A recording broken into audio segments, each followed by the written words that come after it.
The last 5 minutes of The Mandalorian created more goodwill towards the Star Wars brand than anything in the 5 years that Disney has released.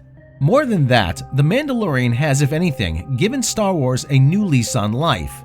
After the sequel trilogy, to the extent of which it even can be called a trilogy. The brand had been run straight into the ground, something which caused lifelong fans to flee from it like rats from a sinking ship. The captain that rammed that ship headfirst into the biggest iceberg she could possibly find was, of course, Kathleen Kennedy. Her failed leadership is directly responsible for the downfall of what was once the greatest entertainment brand on the planet. Jon Favreau, Dave Filoni, and George Lucas himself have done a great job picking up the pieces and giving Star Wars a new lease on life with The Mandalorian. But for some weird reason, there are some people out there that want to attribute The Mandalorian's success to Kathleen Kennedy, which is patently ridiculous. In this video, we will explore in detail why Kathleen Kennedy is directly and personally responsible for the downfall of Star Wars with the sequel trilogy, and why she deserves very little credit for The Mandalorian being successful in the first of many more steps left on the path towards an eventual redemption of Star Wars, as well as who, in addition to Favreau, Filoni, and Lucas, is also secretly helping out with charting a new path forwards for Star Wars.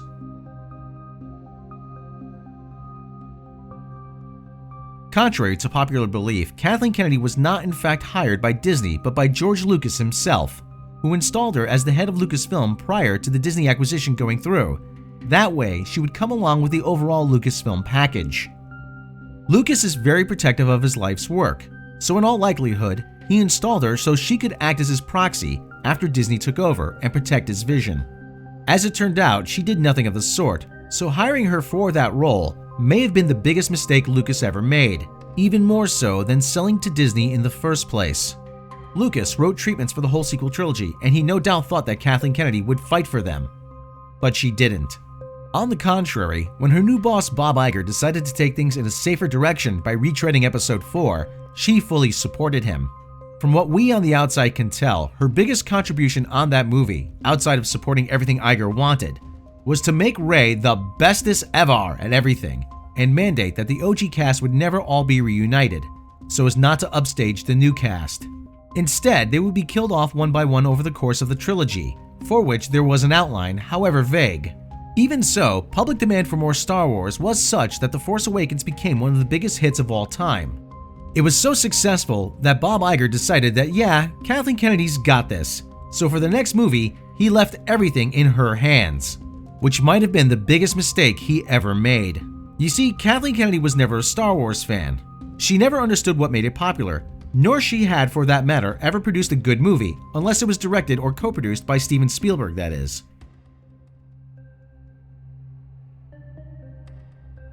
Kathleen Kennedy didn't start out as a producer, but as a personal secretary. About her, Steven Spielberg once told KPCW that, I remember Kathy came into the room with her steno pad and her pencil, and she was horrible at taking notes, and she was terrible at, she didn't really know how to do it very well. But what she did know how to do was interrupt somebody in mid-sentence. We'd be pitching ideas back and forth, and Kathy, who's supposed to be writing these ideas down, suddenly put her pencil down and would say something like, and what if he didn't get the girl, but instead he got the dog? And that's how Kathleen Kennedy got started. Not by actually making movies, but by spitballing ideas that would make Steven Spielberg think along new lines. She was also a good organizer, so eventually Steven Spielberg made her a producer who, in addition to spitballing ideas, would help booking shooting locations and similar.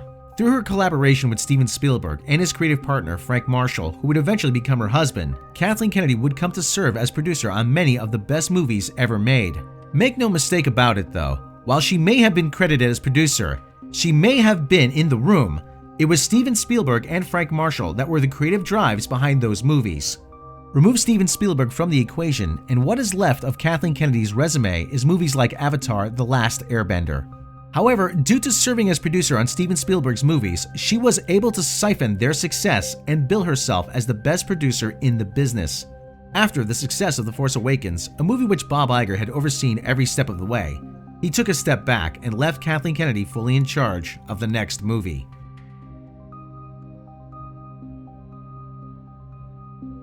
Rian Johnson is an ideologue. The first time he was in a Lucasfilm meeting room and told them that his idea for Luke Skywalker, the hero everyone wanted to see, was to make him the most pathetic loser ever caught on tape. And for his idea for the movie was to directly tell the audience that their affection for the Star Wars of the past was problematic, so it would now be killed. And on top of that, he would have the black competitor for Rey's love sent off on a pointless side quest, have a purple-haired incompetent by proxy tell off every male member of the movie-going audience, and in general, close off every single story thread J.J. Abrams had planted for the trilogy in the previous movie just to subvert expectations. Any producer worth their salt should have said, You serious? And upon learning that yes, Rian was really serious, followed up with, What you just said is one of the most insanely idiotic things I have ever heard. But Kathleen Kennedy didn't do that. Herself an ideologue, she loved Rian Johnson's subversion of Star Wars and fully supported it, even if this meant throwing out the outline they had for the new trilogy as a whole. While the entertainment media complex went all out in praising the movie upon release, labeling everyone who didn't like it as istophobes, and even blamed Russian bots for being behind the negative comments at one point, the numbers were clear. The Last Jedi, the movie Kathleen Kennedy allowed Rian Johnson to scrap the trilogy plans for, had destroyed the brand. Box office, merchandise sales, and every other indicator of a brand's health fell off a cliff in its aftermath. Following Solo, a Star Wars story, outright bombing, Bob Iger had to step into the picture. In a September of 2018 interview with The Hollywood Reporter, he made it clear that where Star Wars is concerned, the buck stops with him. That particular buck should stop with Kathleen Kennedy, as she is head of Lucasfilm. So that the CEO of Disney takes on that responsibility himself in such a public manner is a pretty astounding tacit admission of how badly the executive who should be running this had botched it. Even the creative and financial failure of Rise of Skywalker is on Kathleen Kennedy. Due to The Last Jedi closing off all story threads and killing off the villain for the trilogy in the process, a new story had to be MacGyvered up for it, and closed again by the end of the movie. It did not go well. The only thing that did go well at that time was the release of The Mandalorian.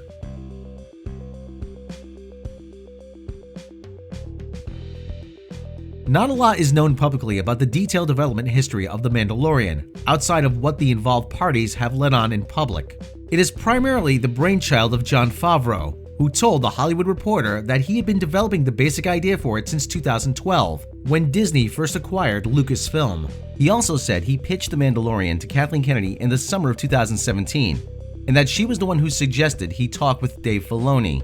The two of them would then proceed to work their magic, with the help of none other than George Lucas himself, while Kennedy worked her different brand of magic, let's say, with The Last Jedi and Solo, a Star Wars story on the big screen, neither of which worked out too well.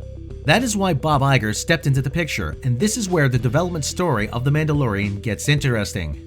As we said earlier, not a lot is known about it outside of what they have let on, and that is very little. However, there are rumors, so do take this with a grain of salt. But the rumors suggest that at some point in the aftermath of The Last Jedi, The Mandalorian, a project which was never all that important to Kathleen Kennedy, became very important to Disney. That is to say, it became very important to Disney Plus and therefore to Bob Iger. This may have been around the time when Iger said the Star Wars buck stops with him. It may have been in the aftermath of the disastrous release of The Rise of Skywalker, which underperformed relative to both creative and financial expectations. But whenever it was, Kathleen Kennedy was apparently sidelined. She could still review, give notes, and come in with suggestions, but she didn't have the power that would usually come with her position, and she certainly had no creative oversight. The one in charge of all things Mandalorian is Jon Favreau. Let's talk about George and all of, because I don't think people understand. Let's just rattle off all the breakthroughs that he had. Well, I'll start by saying we'll go around. This is like a party game. We'll go around. Everybody will say one. When I came into the company, I was astounded to find out that there were over 126 patents. Literally new technology that he had created. It's That's like pretty Edison's astounding. lab. So let's start here. I'll do one. First CG character. Like Steven Spielberg said, Kennedy excels at interrupting others mid-sentence, this time in a failed attempt at asserting herself and hijacking the conversation. But Favreau sits firmly at the head of the table and controls the situation, steering the conversation back on course. An almost perfect visual analogy for the entire Star Wars ship right now. Favreau is aided by Dave Filoni and George Lucas, who was reportedly firmly back in the fold. Rumors that have reached us claim that Lucas may be even writing a future Star Wars project, possibly the Rogue Squadron movie, which is set to be directed by Patty Jenkins. But we'll get back to that in due course. On The Mandalorian, Favreau is also aided by his fellow director friends from Marvel Studios. Speaking of Marvel, there's apparently one more creative contributor from Marvel Studios who has secretly helped out behind the scenes.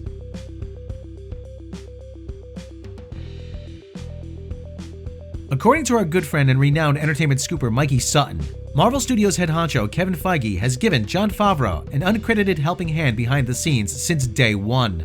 Many will have noticed that The Mandalorian started out as a single series, but the story told in it will continue not just in future seasons of The Mandalorian, but in the spin-off series Ahsoka, Rangers of the New Republic, and The Book of Boba Fett. Months ago, we reported on Sutton's earlier scoop that The Mandalorian would eventually introduce Thrawn, which was confirmed in the episode introducing Ahsoka. That apparently is the big event that these spin-offs are building towards. If that sounds too out there, keep in mind that in September of 2019, before even the first season of The Mandalorian premiered, Variety broke the scoop that Kevin Feige would be developing a Star Wars movie for Lucasfilm. We have not heard any more about that movie since, but apparently the Avengers-level event, or main baddie, The Mandalorian is building towards, is it. For Kathleen Kennedy, that is, if anything, doubly embarrassing. The head honcho of one company within a corporate structure does not do any projects for another company in the same corporate structure, unless someone has dropped the ball in spectacular fashion. Of course, Kennedy did drop the ball in spectacular fashion. So while she's off in a corner having actual creative oversight over The Acolyte with showrunner and former Harvey Weinstein aide Leslie Headland, Bob Iger reportedly saw to it that the Marvel guys he can trust are saving Star Wars with The Mandalorian.